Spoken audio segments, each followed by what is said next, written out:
Welcome to the Dreamboat. Remember, you can join the DRI for just £30 a year. You get access to more content, including videos and discounts for our events. It's a great way of finding out more about our work, joining our dream community, and supporting this podcast. Details in the show notes and at driccpe.org.uk/membership. Welcome to the Dreamboat podcast, a place where we talk about everything dreamy, all you wanted to know about dreams and where you might find some answers. My name is Dave Billington, and I'm a psychotherapist, and I'm also director of the Dream Research Institute. And I'm joined by fellow psychotherapist Laura Payne. Hello, I'm Laura Payne, and I'm also part of the Dream Research Institute. And we're called the Dreamboat because we are recording our podcast overlooking the beautiful canal barges here at Little Venice in London. We'll be looking at dreams, talking to guest experts, and answering your questions. Now, let's get on with the episode. Welcome back, and today we're going to talk about the DRI retreat to Epidavros in Greece. I'm joined by Maria Nasdravan, who is my co-host with the Dreamboat podcast, but also Maria was a participant on the retreat. And so a group of us decided to follow the Asklepian method and go out to Greece, stay there and enjoy it and see what it's like. And if you don't know much about the Asklepian method, well, it's an ancient dreaming technique. It was using dreaming as healing, using dreaming incubation. So you would try and use special techniques for sleeping. And you would go to an Asklepion, which was dedicated to the god Asklepios, where you would dream and you would have psychotherapeutes, people like Maria and me, then help analyze your dreams. And the Asklepios method in particular was looking for 5 particular signs. So the god himself or an old man, a cockerel, because you would sacrifice a cockerel to the gods before you started your healing process. A dog, which is seen as a psychopomp. It's a messenger from this realm and other realms. The god's son, Telesphorus, often seen as a dwarf-like figure, but also a young boy will also stand in for that. And our dear friend that we always like to talk about in dreams, the snake, because obviously the snake is seen as a form of transformation, and that is what you're after. You're looking to heal yourself. And I often rabbit on about this, but Asklepions were prototype hospitals. And I often like to say they're a mixture of, Maria's heard this before, they're a mixture of spas, because you'd go and you'd have these great massages and things. A hospital, because surgery and all sorts of healing processes as well as dreaming was pioneered in these Asklepions around the Mediterranean. And on top of that also, they're a bit like a Cineworld complex or a theatre complex, because you go, and Maria and I will talk about this, to these amazing auditoriums and you would listen to theatre or see or watch theatre in a bid to stimulate the creative imagination. Maria, have I covered that? Is that a good intro to it? It feels like the dream retreat where you would go and be bathed in nature, music, like you said, theater, sports, exercise, surgery if needed, dreams and intellectual stimulation. Yeah, I want to go there. Yeah, no. And we did. And we did, yes. So, Maria, what did you make of it overall before we sort of go into some of the sort of quirky details? You know, it's really interesting because you go to these places that are kind of a bunch of rocks, right? And you could easily go to them with this sort of mindset of, well, some of them are still standing, some of them are still there. But if you go with aware of the stories and the myths around them and aware of how much meaning they held for the ancients, the way we did when we went now, it felt like a pilgrimage. It can feel really sacred and like an initiation. And it was really special, especially to go to Epidavros to see where all of this healing was happening and how. We go there as psychotherapists, we go to learn and to get better at our work as well. But to think of, well, we see clients, for 50 minutes every week, and we get to do incredible work within that environment. But imagine if we worked at a sanctuary like that, and if these clients had benefited from all of these features there, from nature and, massages and diets and herbs and friendship and so on and so forth, how powerful that would be. Yeah. Exactly. So we've got a few clips that we did during the journey, which will help you sort of have a flavour of what this was all about. I first arrived in Athens, and of course the biggest Asklepios at Athens is at the Parthenon, the big ancient site there, and I'm just going to play just a little sort of taster, really, of what that was like. Let's hear it. So here, on the western slopes of the Acropolis, surrounded in beautiful cypress trees and Scots pines, and lots of tourists, is the Asklepios, are dedicated to Athena, but also to Asklepios and his daughter Hygeia. It's a small setup, but there are Abaton just behind the main temple, which is in the main still standing with its Doric columns. It was obviously a prototype hospital for the Athenians, and it feels just quite remarkable that after 2 millennia plus, it is still here, still standing, and still has a very magic quality about it. You can hear the wonder in your voice when you're there. Yeah. And I can almost, I felt transported because I went to the Acropolis after the retreat on my own.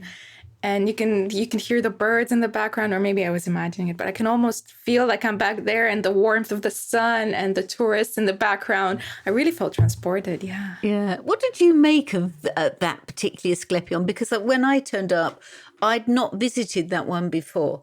And I have ticked off a few. There were 360, I should say, around the Med in that period of history. I felt really moved. I actually felt quite tearful that you're there, as you say, in these rocks. Yeah, it was really magical. It was interesting because when I went, and I was so excited to find it because there were so many paths, and there were these 2 tour groups kind of flanking me, and they were in English. So I was very curious to hear what they were going to say about the temple. And it was quite disappointing that they just mentioned it was about the god of healing, but they didn't go into the mystery of healing and what it meant and how the god would visit you. And a part of me wanted to pull back some of these people and be like, let me tell you, I've just been on this whole journey, actually. I know a bit more. Well, when I was there, I had a very similar experience. So I listened into the guide thinking, oh my God, you've not covered any of the beauty of this.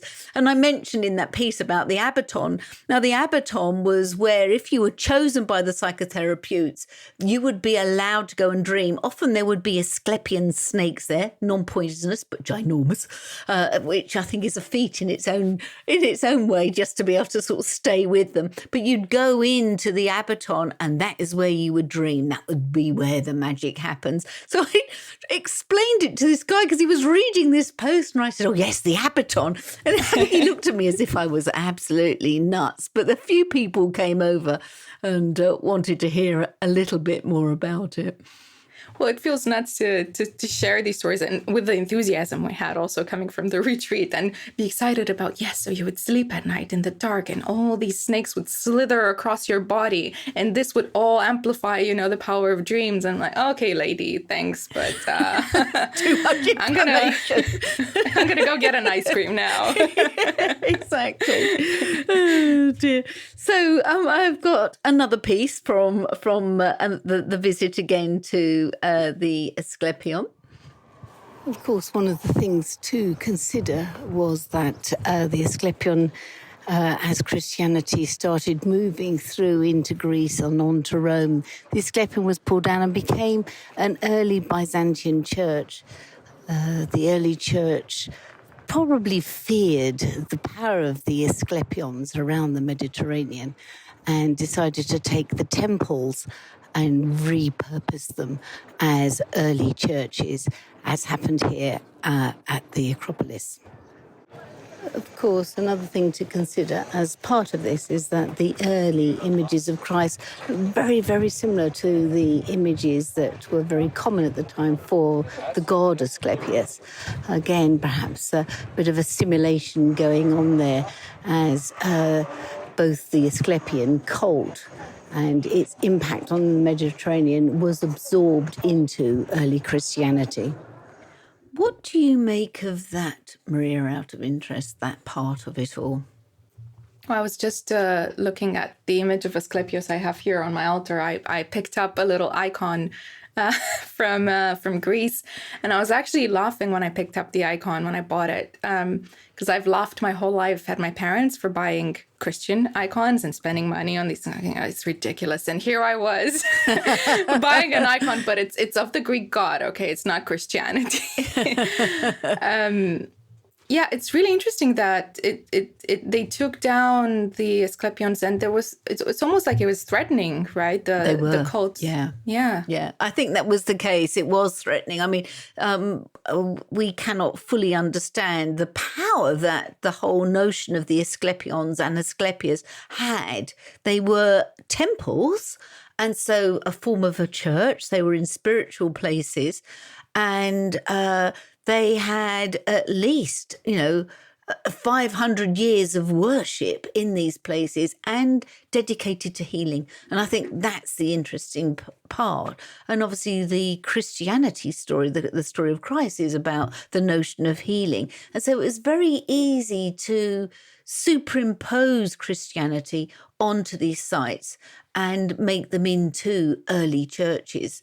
It's almost... It's obvious. It was an obvious progression for the Christian church, but the similarity between early imagery for Christ, Western imagery for the Christ, for the Christ figure, and Asklepios, just quite something. Let's put some of the imagery in the show notes so people can see what we're talking about. I often joke that there is so much assimilation by the Christian church as it was getting going of other cults, like December the 25th has been absorbed from the Mithras cult as such. And again, the Asclepians were very, very powerful in the Mediterranean. It's very hard for us nowadays to understand how powerful they were until we realize that early Christians knew that they had to take them on. And actually, what I remember now, you might remember on one of the days of the retreat, we went to visit a monastery or a little church. Yeah. And that was obviously Christian. And you could buy votives there, and you could see how people had placed votives of specific parts of the body, right? You could get a leg or a hand or an ear or a brain. They were out of ears. I actually wanted one, and they were out of ears.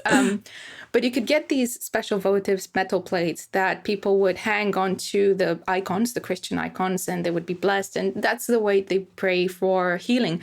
And actually, this was an Asclepian practice, because then when you go to the Acropolis Museum, you can see, or to the other actually museums that hold Asclepian artifacts, you see that people who went for healing in these places, part of it was also creating a votive. And that was made of, I'm going to be ignorant here and say clay, but it's probably not clay. It was clay. Yeah, a lot of them were clay. They were clay, and they were exactly representing or symbolizing the part of the body that they needed healing on. And you can see in these particular museums these votives displayed from and thanks given by various important figures of the time who actually got healing. And I was really impressed, because I have a hearing issue, and to read that some of them were cured of hearing issues, right? They'd gone deaf and they were cured by Asklepios. So this is a practice that is still carried forward by the church now. Yeah. But I wonder how much 2,500 years later, exactly. It's still embedded in big parts of the Greek community throughout the Greek islands. I know in Cyprus exactly the same thing happens. There's a church to St. Anthony where people put votives of body parts for healing, and it's just, I mean, this is what I love about it. This is the mystery that these these methods, these ideas are still continuing even today. And I think when I was at Epidavros, we finally got to the site itself, I'd been 28 years ago, but I felt it was very different. I think the Greek government have changed it in certain ways. It was, as you said earlier on, just the amazing nature of walking on those stones, that this had been a massive temple of huge significance. I think the only other one that was as big as this was in what is now Turkey, in Pergamon. And that was also really huge. But the Epidavros was one of the key centres.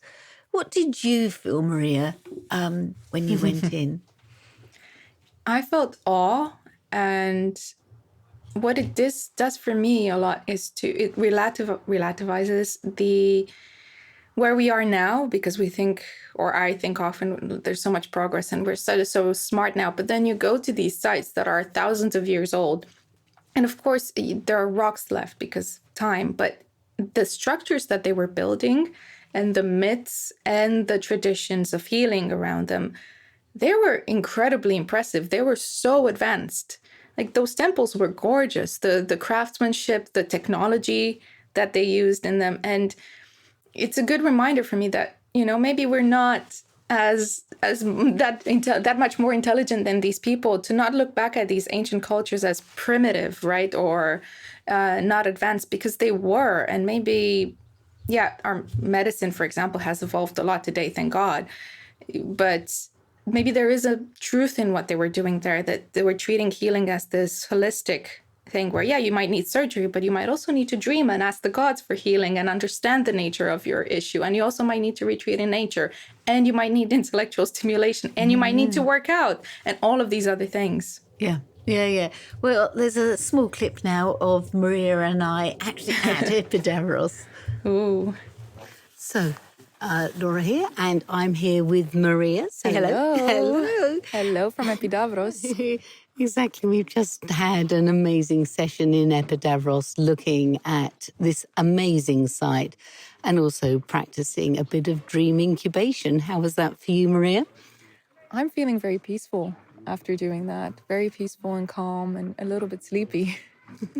I agree, actually. How did you find it? Yeah, I found it just beautiful. And even though there were other people coming in and out of the Abaton where we were sleeping, I started not to notice them. It was the calling of the hoopy bird, which was just so magical. I thought that was quite intoxicating, and I feel it's a bit of not a sensory overload. I just feel beautifully stimulated in a sort of sensual way. And this place is up on a mountain. It's just, you can hear people walking by just here. I don't know, what are your overall impressions? What bits are sticking with you? I just find it magical that we're stepping on, this area where hundreds of thousands probably come through to heal. And they were healing through dreams. They were healing through actual surgery and herbal cures and all of this. It feels extraordinary to walk through it and to see that they weren't just treating it the way we treat going into a hospital, where you're kind of rushing to get to the doctor and you're in and out. It was an initiation. There was a path. There was a way of entering and cleansing, and a whole ritual of coming in. And then, of course, you would get seen by the specialist. But it felt like a co-participation in the way we don't necessarily have when we go to a hospital today. It's for me, I feel a sense of joy, actually, but I know for me that's a return after 28 years of not being here. But there's something about, and I know we've talked about this before, but the fact that you don't just go in, you and I talk a lot about the notion of the creative imagination as healer. You really get it here. There were libraries, there were what I would call the Cineworld complex, which is the big amphitheatre. There were spas and baths. I don't know, what do you take of all or make of all of that?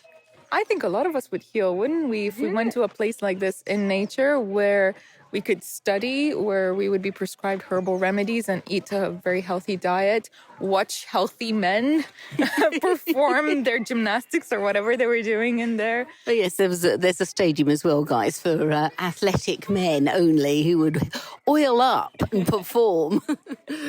But imagine taking a couple of weeks off and going to a place like this and dreaming and going within and honoring the gods. That could do so much for the soul and the body. What do you think? Yes, I mean, it's intoxicating. I think that's the word. And I know that for a lot of the Greek mysteries, intoxication was part of it. But it's not about drinking wine. It's just intoxicating in terms of what you can see and what you can hear. And I mean, I've been absolutely fascinated by the wild oats that are everywhere here. They're just so beautiful. I never really associated oats with the Greek landscape, and yet they are here.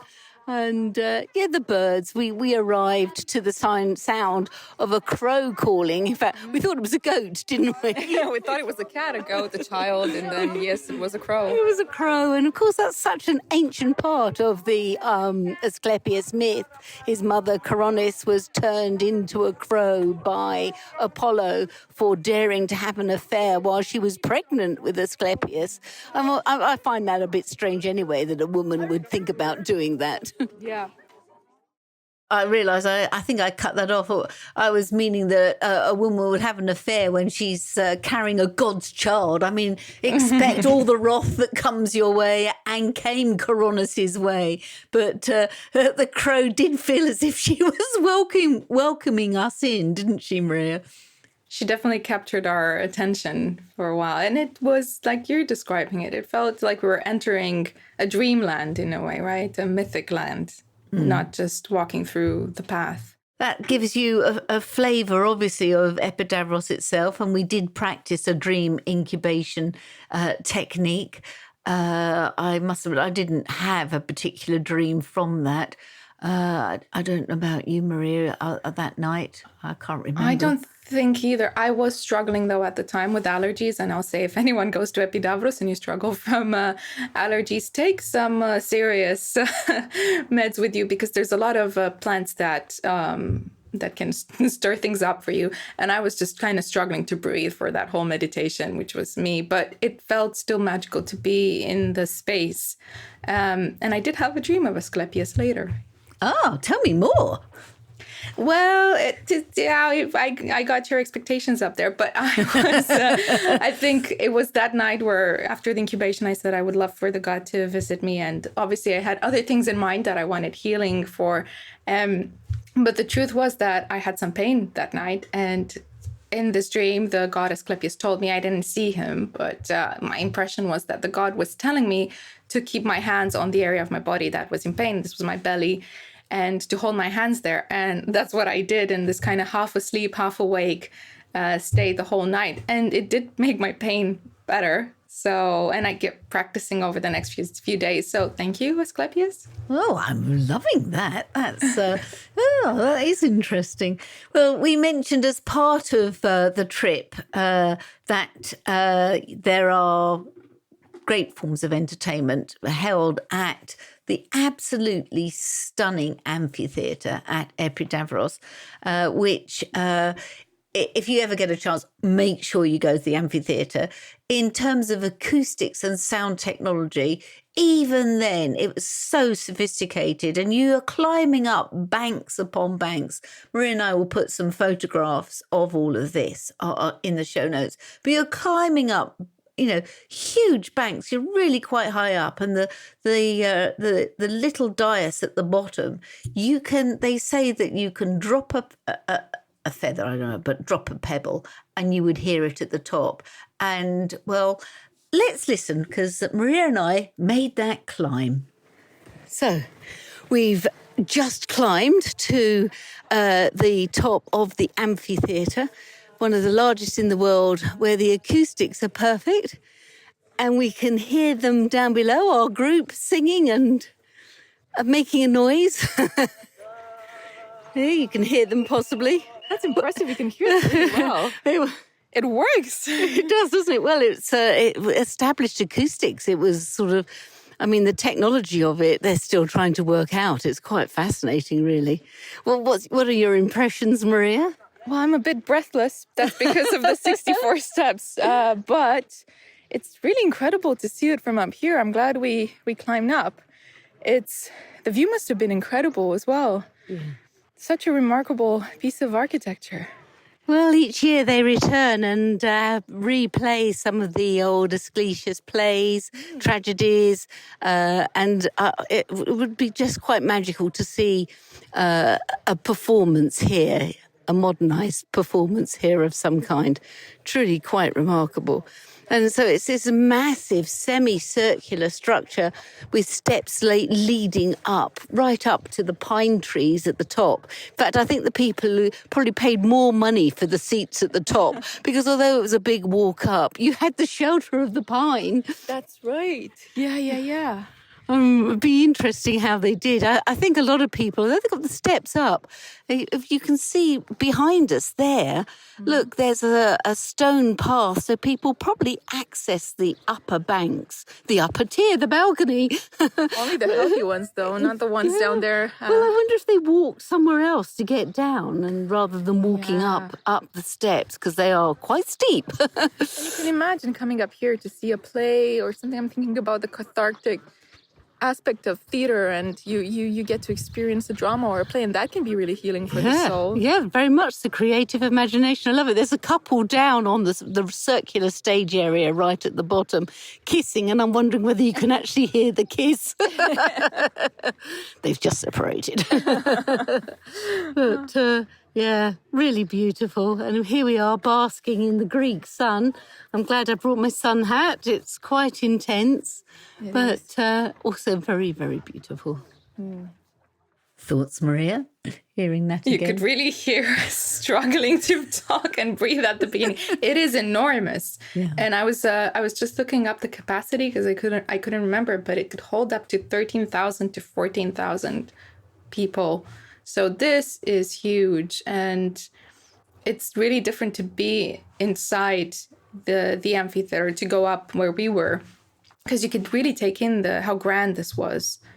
And I'm coming back to this admiration for people 3,000 years ago, right? It's how they built this. How did they build this with the technology that they had? It's incredible. It really is. And so if you ever get to go to Epidavros, please go to the amphitheatre. It's an intrinsic part of the site, but also an intrinsic part of the practice of dream incubation and healing. And you really appreciate the enormity of the site and how many people were probably there at one time as well. And the plays that they had on, and like we were saying in the recording, the cathartic power of theater, to just watch a play that, it might resemble something that you're dealing with inside your body and inside your psyche, and be able to process those emotions and then feel lighter. Yeah. I went to, before I left for Epidavros, I went to go and see Brie Larson in Electra, which was electrifying. She was quite stunning. And the chorus itself and how they used the chorus, the choreography of the chorus was actually quite beautiful. And they had this round circular stage that went round that the chorus stood on. And when I was at Epidavros, I was sort of recalling this and thinking, it's... the catharsis is the word. The Greeks invented this word for transformation, transforming through suffering in many ways, finding something different about your suffering. And the amphitheatre brings it home. Well as Epidavros, we visited quite a few other sites while we were there. Anything particular that stuck in your mind, Maria?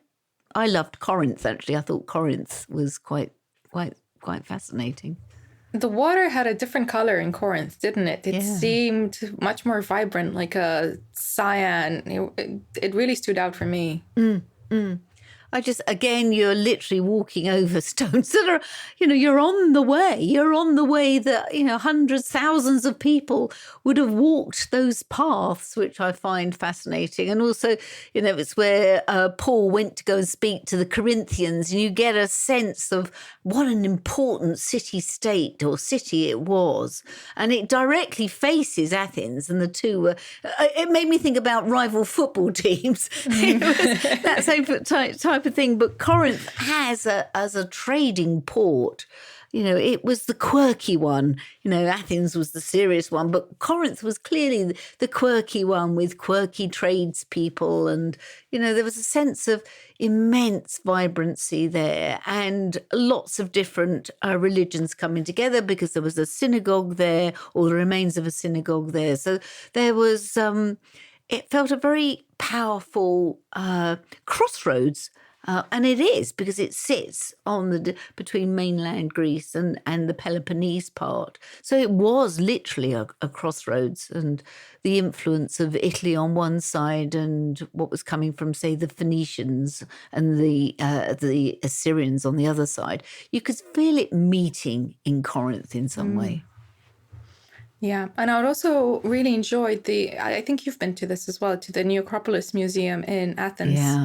Yeah, lovely. That was excellent. Yeah. And so much richness. And I loved the part. I obviously love all the artifacts and the way they're preserved. But then when you go, I think, down, and you're able to walk through the ruins of what they excavated from the Acropolis, so further from the Acropolis, where you get to see houses and, public baths and public toilets, right? And it's just so, again, really moving to be walking on the steps of these ancients. Yeah. And obviously, as well as Epidavros, we went and tapped into what was the famous Eleusinian mysteries, because we went to Elefsina. And I'll play a clip from when we got to Elefsina. Again, a very special temple, not an Asklepios, but very much linked with an ancient mystery cult and rite known as the Eleusinian mysteries, which is this part. It's an extension of the myth of Demeter and Persephone. Persephone being stolen by Hades and married and stolen from her mother and taken below, Hades being god of the underworld. Mother Demeter being the goddess of fertility, corn, and and the growing of agriculture. And so in many ways, the myth is a growth myth. It's half the year in the winter, like the seed ready to spring up in spring, to then grow in summer and then fall away. So the myth is following this very old tradition. Anyway, I'll just play this part. So now I'm at the temple to Demeter and Persephone. Absolutely stunning temple at Elefsina. It's where the Eleusinian mysteries were meant to have been held. And again, Asklepios being part of that, where some of the dream rites were reenacted.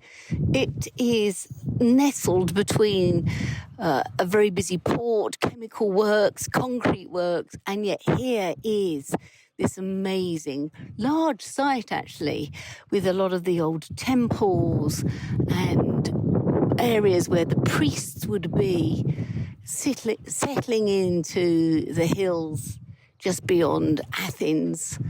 And again, like a lot of the Greek mystery sites, once Christianity moved in, there is a very simple Byzantine church just overlooking a site that goes back thousands of centuries.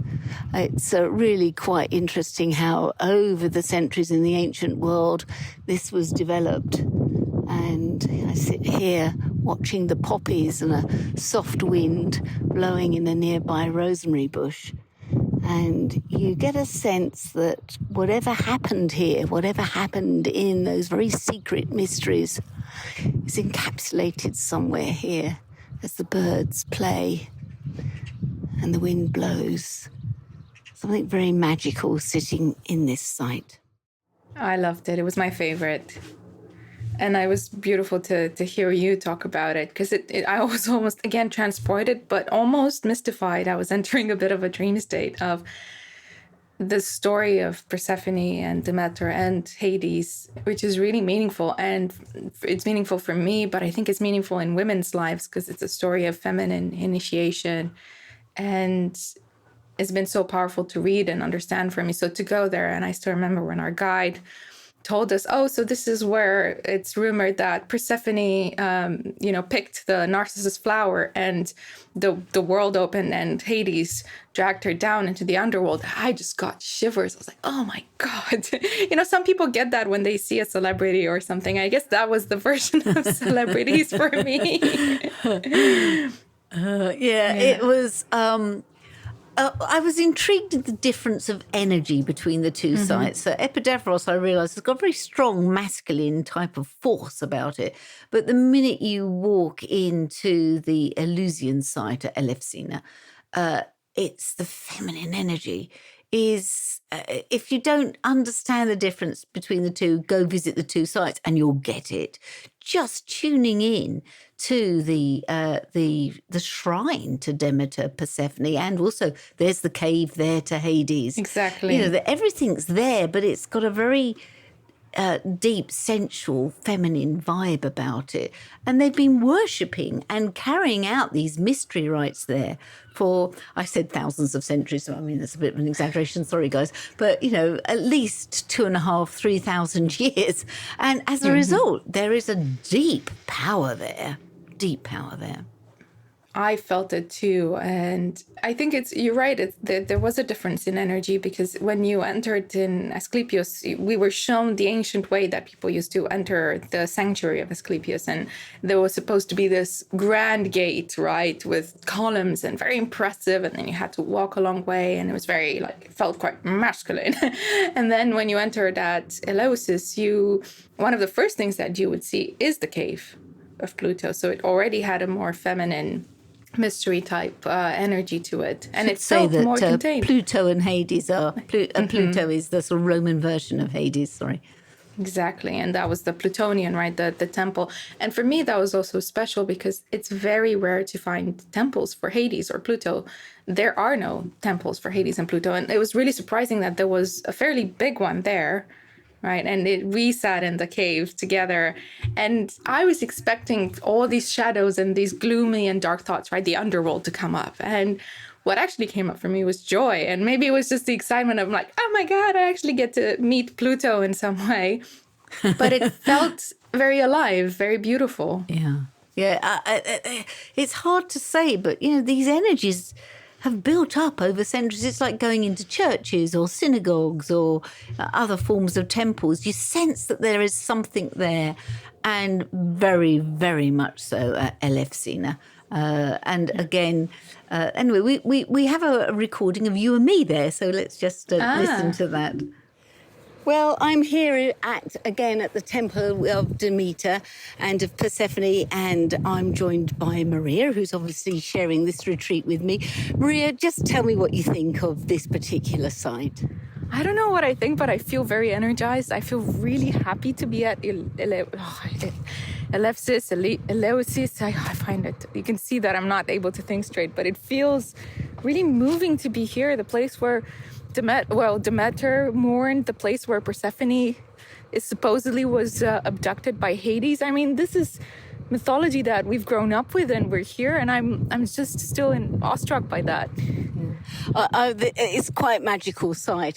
It's taken me by utter surprise, actually, how beautiful it is. And as you say, the energy, it has such a sense of, I know it's a sort of grim story in many ways, but there's such a sense of joy here.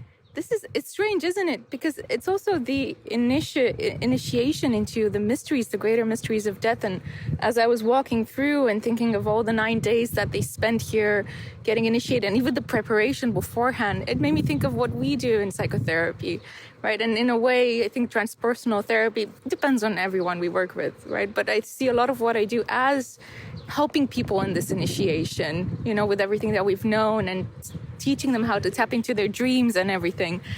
Did you feel any of that when you were walking through it?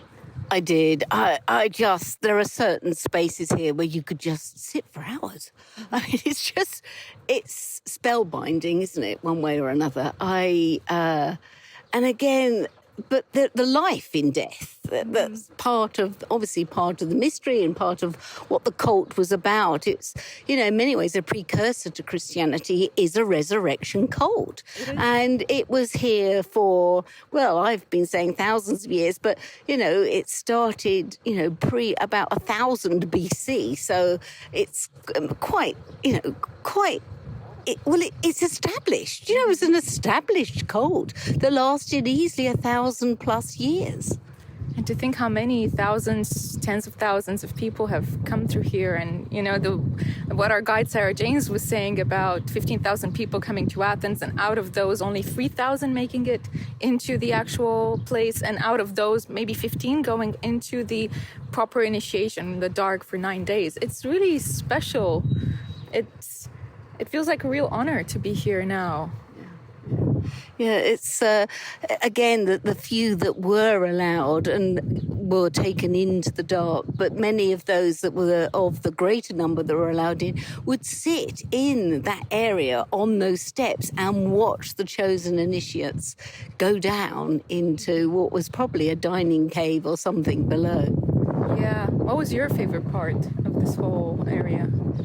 The telesterion which is the area where the initiation took place, is very, very special. But if you ever get a chance to come here, go see the museum at the top. It is beautifully done, and the actual cult itself is beautifully displayed. I've taken a video, so we'll hopefully make that part of this podcast, so that, or we'll give you the links to where you can see the video, because it's very beautifully done.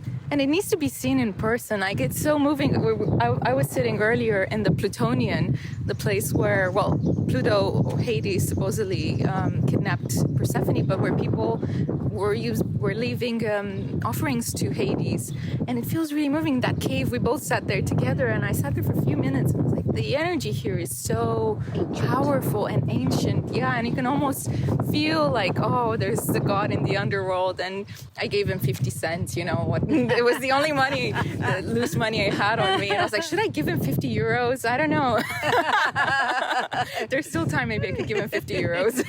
It's back to Chiron and who pays the ferryman, isn't it? Yeah, you might think you can bribe Hades or Pluto, but not too sure.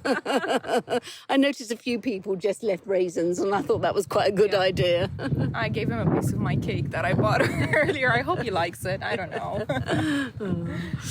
Anyway, very beautiful sight. Hearing that back, Maria, I realised throughout this, I just keep using the word magical. And it was an absolutely magical experience, and particularly, as I've just said, Elefsina. And when I came home, which often happens for me when I do dream retreats and run dream retreats, it's afterwards. I'll have some dreams, but it's when I get back that it all sort of becomes in a sort of more cohesive fashion. Something coalesces in my dream space, and I had some very, very powerful ritual type of dreams on the back when I came home, of going down into the cave and being part of the rite ceremony. It was quite something, actually. Yeah. That sounds really powerful, that you were clearly, the energy left an imprint and you activated something. Yeah, very much so. Any sort of final thoughts? Well, I was just reflecting on what we were saying about the different energies to the Asklepian and Elefsina. And I was thinking, people went to the Asklepian sanctuary to heal, right? And they would do it through dreams, but there wasn't necessarily an initiation. It was more of you're going to the sanctuary and you're participating in this kind of cleansing, healing, purification. It was alchemical in that sense. In Elefsina, people were looking for the initiation into death, into mysteries. It was very different. The intention of the people going there must have been very different. So I wonder if part of what we were feeling when I think of the Eleusinian mysteries, I think of psychedelic experiences because they're used a lot. It's used a lot as an example of, and you prepare your body for a psychedelic experience the same way, and you're terrified. And they did use psychedelics as well. We know that they used that as part of the ritual experience. Yes, it's rumored that the Kikeon, right, could have been psychedelic. Some people say it was like a beer. We don't know, right? But there's big rumors that it was a psychedelic. And you go in trembling, right? I don't know if people went to the Asklepios trembling, but I think to Eleusis, right? And so many of them didn't make it. They must have been really afraid. And you had to make the sacrifice. You had to prepare beforehand. You had to be accepted. And then you went into the dark, right? Into the Telestrion. And there were all these hierophants who would guide, I guess, the experience. That, I think that's part of, I didn't think about this before, but I think that's part of the energy that we were feeling because they went really deep into the psyche, right? They had to go through a sort of, I suppose, ego death in some way or confrontation with the deep unconscious, which I'm not sure was always happening at the Asklepios. Yeah. I think that's that's spot on, actually, Maria. There was a different intent. The intention of what you were going for was different between the two. And you can tune into that in some way. But anyway, it was a great trip. Loved that we managed to do this retreat together, Maria. Thank you very much indeed. And obviously we mentioned Sarah Janes, who was from Dream Mistress, who we went with as part of running this retreat. We are going to be doing another one next year. So if you are interested, get in touch with us and we'll put as much as we can in the show notes, photos and video links and things so you can get a true idea. But obviously, if you go on... You have to be there. You have to be there, don't you? And also on the DRI website, we'll be putting up a lot of this material as well. Anyway, Maria, thank you very much. Thank you. I'm going to say sweet, sweet dreams, whether they are of Greek mysteries or not. May the gods be gentle with you in your dreams and kind.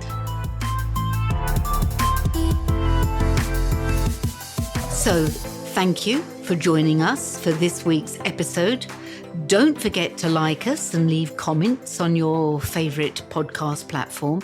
As I'm sure you know, that's the way we build an audience for the Dreamboat podcast and also to spread news about dreaming.